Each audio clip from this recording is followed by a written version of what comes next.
Assalamualaikum warahmatullahi wabarakatuh. Hai teman-teman, nama saya Rosidin Erlangga. Saya di sini akan menjelaskan tentang prinsip etika dalam teknologi dan etika penggunaan data. Sebelumnya, kita akan mengenal apa itu prinsip dan etika. Pastinya teman-teman udah pada tahu ya, apa itu prinsip dan etika. Karena di dalam diri kita sendiri itu ada prinsip dan etika. Apa sih itu prinsip? Prinsip adalah aturan atau nilai dasar yang mengatur perilaku atau proses tertentu. Jadi prinsip ini bisa dimiliki oleh teknologi tersebut. Artinya, bukan sekedar ada di manusia prinsip. Di teknologi juga ada prinsip, teman-teman. Yang kedua adalah etika. Etika adalah cabang filsafat yang mempelajari prinsip-prinsip moral yang membimbing perilaku manusia. Etika ini adalah suatu perilaku atau kegiatan yang dilakukan manusia dalam menggunakan teknologi. Kalau di bidang teknologi ya, teman-teman. Selanjutnya, prinsip etika dalam teknologi. Apa itu teknologi? Pastinya teman-teman udah pada tahu teknologi itu apa. Karena teman-teman nonton YouTube ini juga pakai teknologi kan, laptop, handphone, ataupun komputer. Teknologi adalah aplikasi pengetahuan ilmiah untuk tujuan praktis, khususnya dalam konteks pembuatan barang atau layanan yang bermanfaat bagi manusia. Istilah teknologi seringkali digunakan secara luas untuk merujuk pada berbagai alat, sistem, proses, dan teknik digunakan dalam kegiatan manusia sehari-hari. Teknologi tidak hanya mencakup perangkat keras, seperti komputer, telepon, handphone, mesin industri, ataupun apa lain, dan melibatkan perangkat lunak, algoritma, jaringan komputer, dan berbagai sistem yang memungkinkan manusia untuk mempelajari.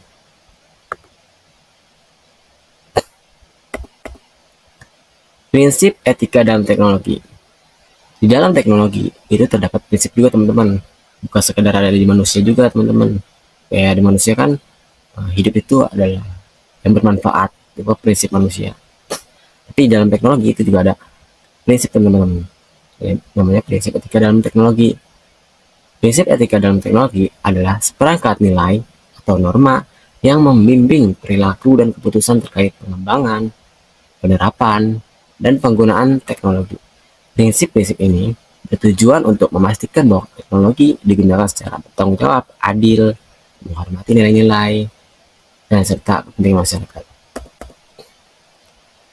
Adapun prinsip-prinsip etika dalam teknologi, di sini adalah beberapa aspek prinsip-prinsip dalam teknologi, teman-teman.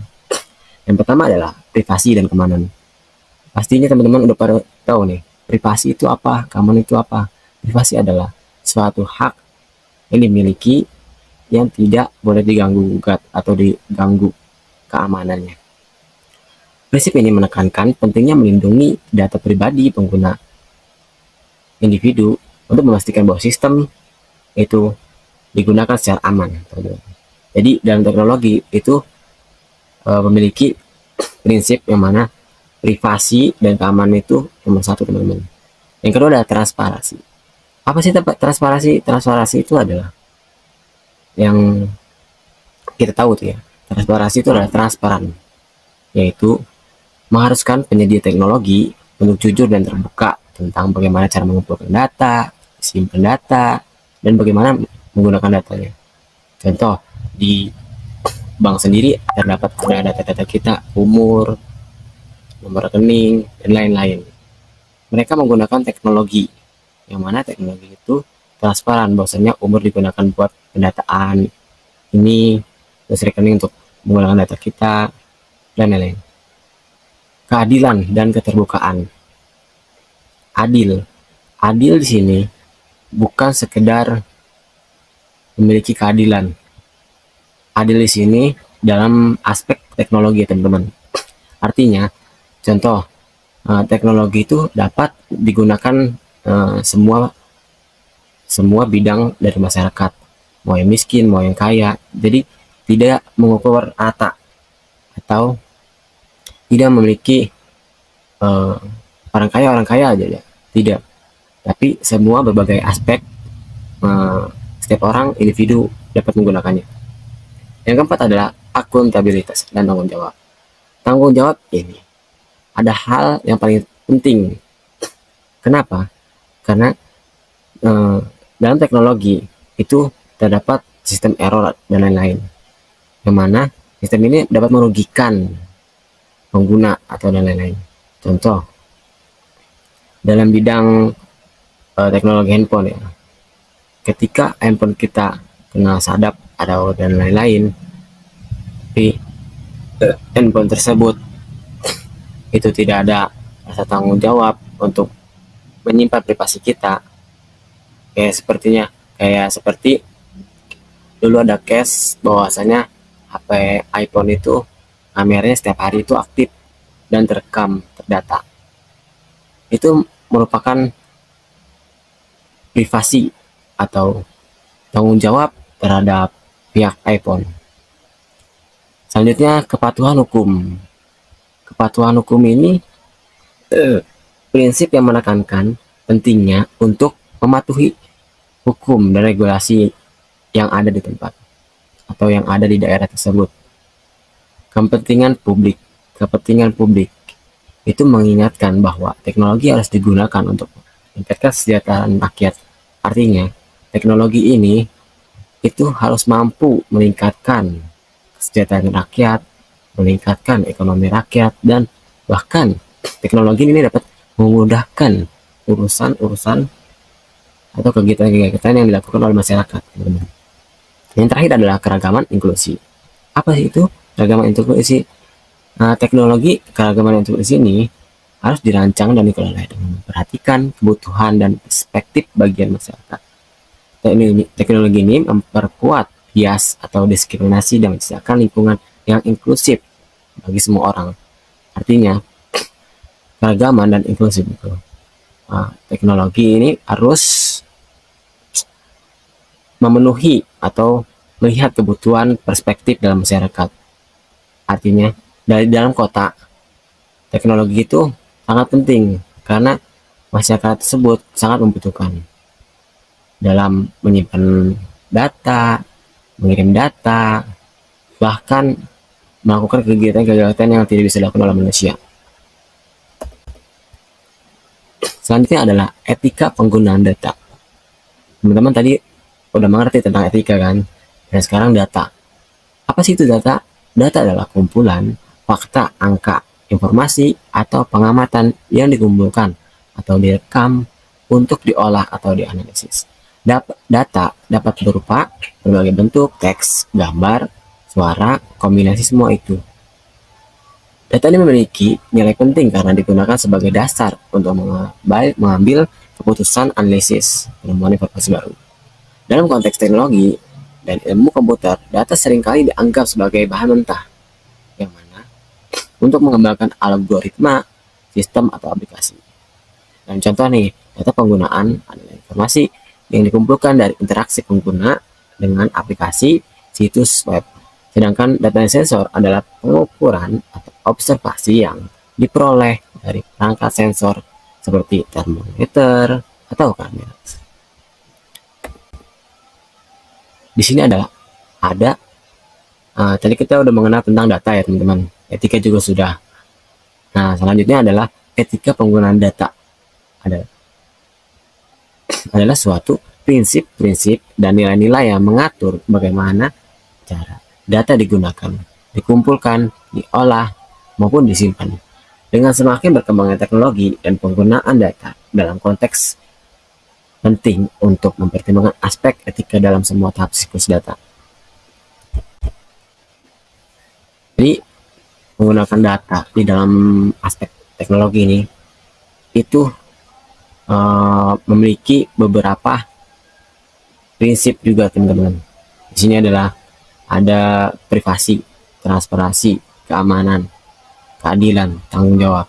Jadi dalam penggunaan data itu terdapat prinsip privasi, sama seperti cara menggunakan teknologi, karena data tersebut ini melingkup di dalam teknologi teman-teman.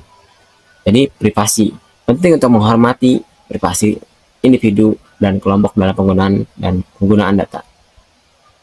Transparansi.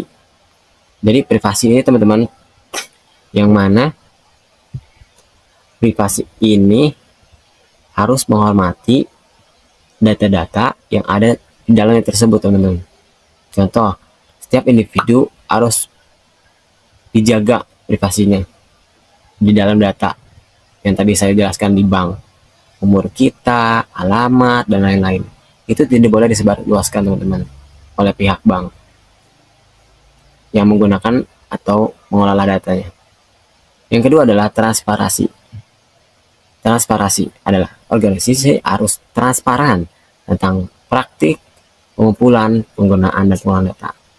Dalam arti pihak bank, contoh pihak bank ini harus transparan. Artinya data-data diri kita itu untuk apa? Untuk pengelolaan dia kah? Atau untuk pendataan dia agar tidak atau berbeda dengan yang lain. Artinya untuk membedakan akun kita dan akun yang lain.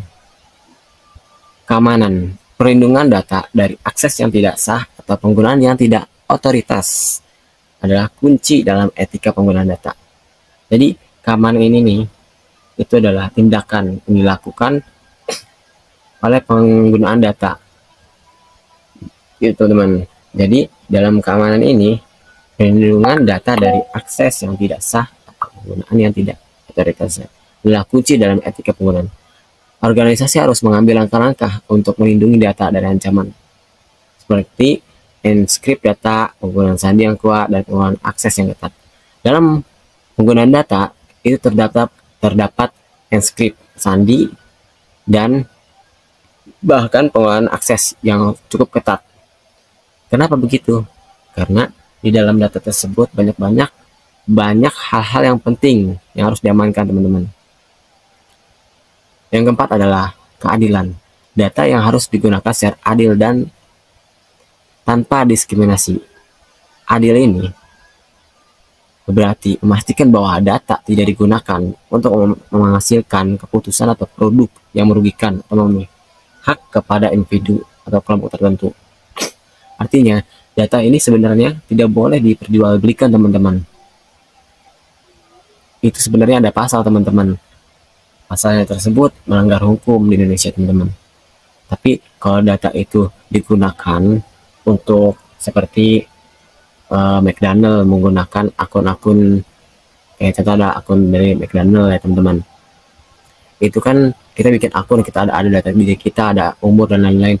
Itu kan dia menggunakan data tersebut untuk meningkatkan omset penjualan mereka ya teman-teman. Itu tidak apa-apa, teman-teman. Tapi kalau data kita diperjualbelikan di luar sana, itu tidak boleh, teman-teman. Itu melanggar hukum, itu bisa kita laporkan, teman-teman. Yang terakhir adalah tanggung jawab.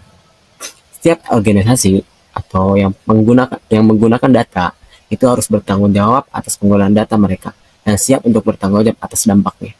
Yang tadi teman-teman saya sampaikan bahwa McDonald ini menggunakan data kita, yang sering belanja nih, sering makan di McDonald, itu pasti ada akun kan, atau membuat akun. Itu ada umur kita, data diri kita, pria dan wanita, teman-teman. Itu kan dia pasti bertanggung jawab atas data diri kita. Makanya dia menggunakan data diri kita itu untuk meningkatkan omset penjualan. Tapi kalau untuk diperjualbelikan ke luar sana, dia harus bisa berani bertanggung jawab atas data-data tersebut. Karena data-data tersebut itu sangat penting, teman-teman. Karena banyak dari di luar sana yang data-data tersebut itu dijual belikan, teman-teman. Untuk yang lagi tren saat ini adalah pinjol. Jadi kita nggak pernah minjem apa-apa, kita langsung dichat oleh pinjol, teman-teman. Pinjaman online, teman-teman. Biasanya begitu, teman-teman. Oke, teman-teman, mungkin itu saja dari saya. Kurang lebihnya mohon maaf. Wassalamualaikum warahmatullahi wabarakatuh.